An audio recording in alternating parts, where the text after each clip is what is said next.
We turn now to what our next guest calls the big debt cycle. Financier Ray Dalio says understanding this cycle is critical for helping policymakers, investors, and the general public grasp where we are and where we are headed with the debt. In his new book, Dalio provides solutions and details how America could avoid fiscal crisis. He shares his insights with Walter Isaacson. Thank you, Bianna and Ray Dalio. Welcome back to the show. Oh, it's so good to be back. The big, beautiful bill, as Trump calls it, has passed the House. The Senate's now wrestling with it. It seems like it would add maybe $2.4 trillion to the deficit, and by the last estimates. Is that a really bad thing? Should we worry about that bill adding too much to the deficit? I think that if there's one thing I can give people, and I'm compelled to give people now, it's an understanding of the mechanics and the supply demand so that people will understand how to answer that question, which is why, as a global investor for 50 years who's been through many of these, I wanted to pass along, my book, my description of the mechanics. So in answering your question, I want to say why it's a compelling moment, and that if they do not bring it down to 3% of GDP from where it'll be about 7% of GDP, they have to bring it down by 4% of GDP, that there is very high likelihood of real problems. Now, you say you got to bring it down by more than half the amount of the deficit. Can that be done with spending cuts alone, or do you think they should let some of the tax cuts expire? It has to be done by three things. There is, and it has to be spread out among these three things, because any one of those three things would be too painful. And those three things are tax revenue, spending cuts, and interest rates.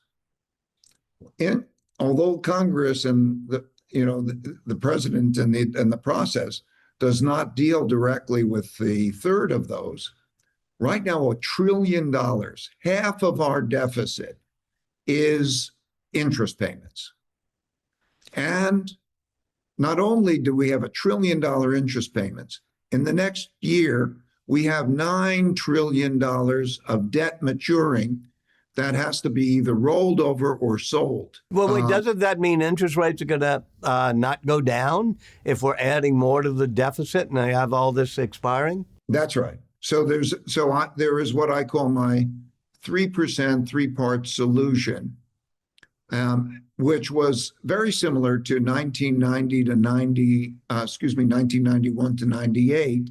It was cut by 5% of GDP. The budget deficit in those years was cut by 5% of GDP by spreading it around. So the three things are needed.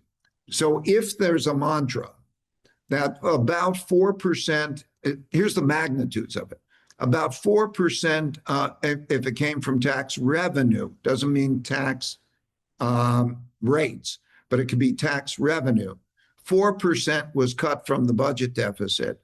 That would naturally change the supply-demand picture to bring down interest rates by 1 to 1.5%, which would itself reduce the deficit by another 2% or so. But let me push on that question of how are you going to raise more revenues? You say it's not just by allowing tax cuts to expire, but don't some of those tax cuts have to expire if your 333 solution is going to work? Where it comes is a political question. In other words, yes, you can let the tax expire, or so many different ways. You can do so many different ways. Well, let me ask, what would you do? You're one of the wealthiest people. The tax cuts help you. What would you do in terms of those tax cuts that are for the wealthy? I would allow important tax increases in a way that also, my own view would be improve education, improve productivity, in a way that raises productivity for most people and so on. But this is not my political, okay? I want to say whether you turn left or you turn right. What I'm seeing when I go down there and I speak to both sides of Congress, who are the people who are responsible for this, nobody disagrees with the need to go to 3% of GDP in that number. And what I'm seeing in politics is that there is, it's like being on a ship that's headed to rocks. And there are those who want to turn right and those who want to turn left. And they're so hell-bent on arguing of whether they turn right or left that they will not get past, they're going to hit the rocks. President Trump seems to be trying to jawbone the Fed chairman, Jay Powell, into cutting interest rates. Does that make any sense to try to jawbone that? And would the bond market permit that? If interest rates are unnaturally cut by the central bank printing money or pushing down interest rates unnaturally, the bond market will not want to own that. Think about when you're owning a bond, what you're getting is interest rates. So the dollar will go down, the value of money will go down, and it's discouraging. On Sunday, Treasury Secretary Scott Bessent said that tariffs would help bring in enough money that we wouldn't end up having as big of a deficit. Does that ring true to you? We're now in a world geopolitical situation that relates to many things such as self-sufficiency and so on. It can bring in a lot of money. It also creates a less efficient world economy. Well, so how the deficits or how the tariffs are put into place, what amounts, how, has to be done scientifically to get away with that tax revenue. So tax revenue can come from that, but that is a matter of surgery, and it has to be done carefully, and it has to be done moderately so as to not disrupt that. I'm concerned about that, but that is not going to be enough. In your book, by the way, you are in favor of some tariffs moderately applied in a scientific way that's not just helter-skelter. Explain why you're in favor of that and why you think the way Trump is doing it may not be effective. We have a giant imbalance. The world, the United States, is the largest consumer in the world.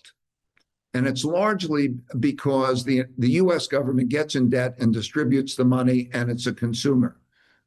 As we have correctly, we've lost our ability to manufacture.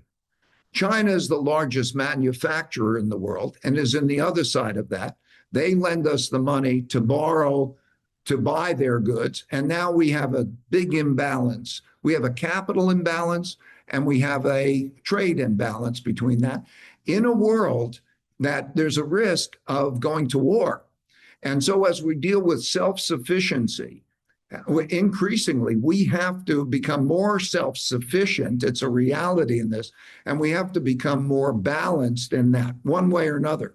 So if that's done economically, we have a population that is not productive and manufacturing. We now have a great polarity of wealth. 60% of Americans have below a sixth grade reading level. And there's a productivity problem and there's an economic problem. So if that is dealt with in a scientific and a balanced way, that could have some benefits. It's not a black and white situation, but it has to be done with that kind of thoroughness and so on. One way or another, the imbalances will go away. The debt imbalances, the trade imbalances, the capital imbalances, because they cannot be sustained in the world that now exists. So that it's coming to an end. Wait, when you say the one way or the other, they'll go away, that sort of the other sounds pretty ominous to me. What are you worried about? I'm worried about let's go back to the debt. I'm worried about that the demand for those bonds will not be equal to the supply. And I'm worried that as the debt now is at this point where it starts to, you have to acquire debt to service debt. You have to borrow money to service it, $10 trillion a year in debt service.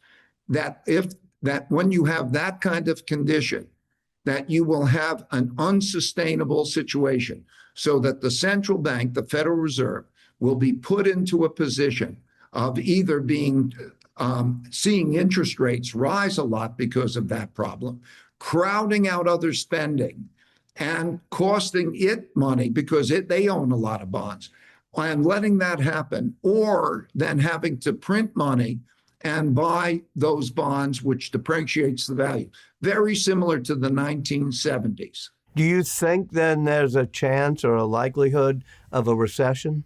We're certainly going to have, we always have recessions. Now, just imagine what happens if you have a recession. On average, since 1945, when the New World Order began, we've had 12 and a half cycles, of which there have always been recessions. You're always going to have a recession. I am very worried that this set of circumstances will assuredly, we will have a recession. And then the deficits go up. And then it's very difficult at that time because people are at each other's throats. So there's going to be an internal fight. The important thing is to deal with this now, okay? Before you have a lot more debt, before you have a lot more compounding of the debt, before you have a recession. Let me read you a sentence from the book, your book, that kind of made me snap my head. It says, quote, "The policies President Trump is using to, quote, make America great again are remarkably like the policies that those of the hard right countries in the 1930s used." Tell me what you mean by that. What I mean by that is the 1930s was a period that had a debt crisis. The governments were dysfunctional, and four democracies chose to go to more autocratic policies for somebody to get control of the situation in order to fix the situation.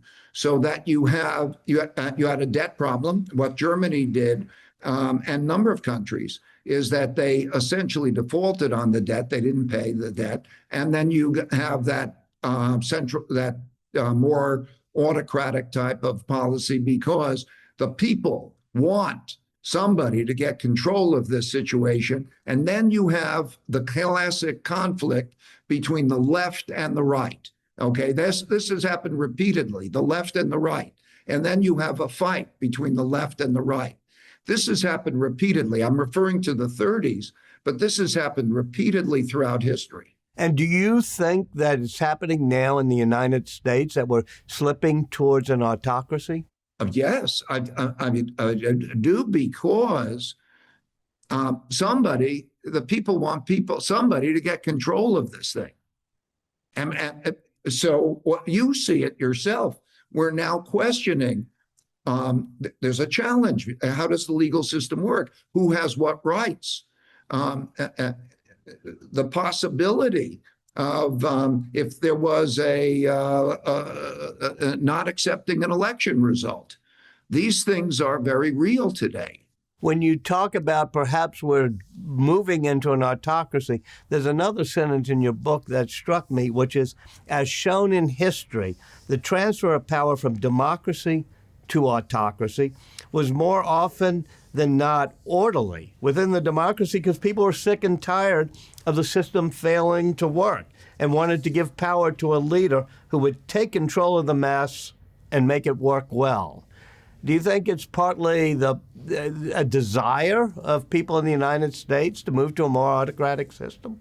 There is a very clear, strong desire for somebody to get control of this, and a willingness to have that more autocratic type of vote to deliver those results. Yes, I think so.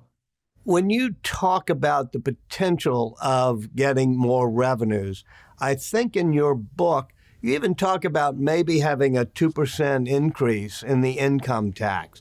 Would you make that part of your 333 solution package? Sure.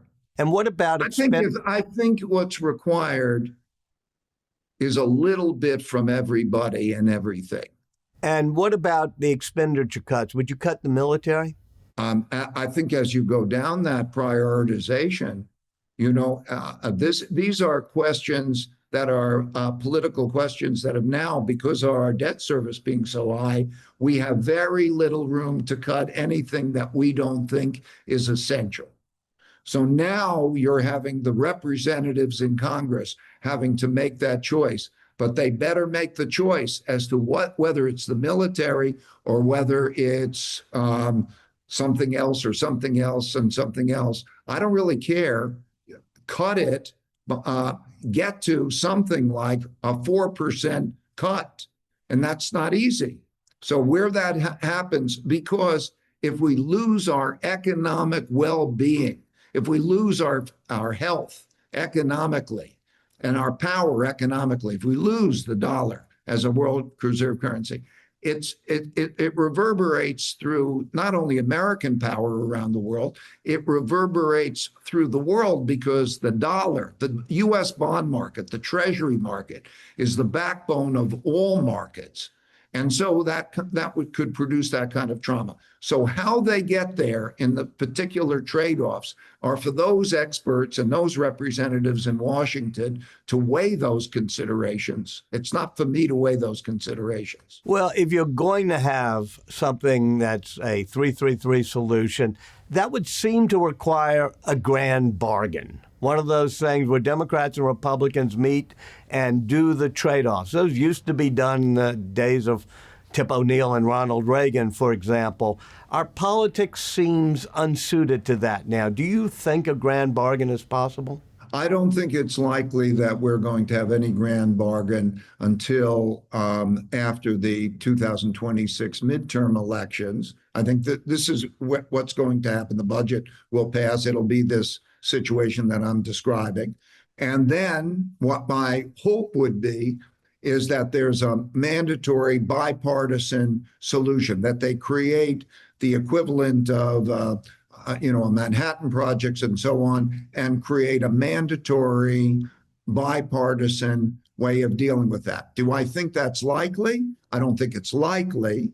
I think that, but if we don't achieve a bipartisan situation, we're going to have a financial crisis and be fighting with each other.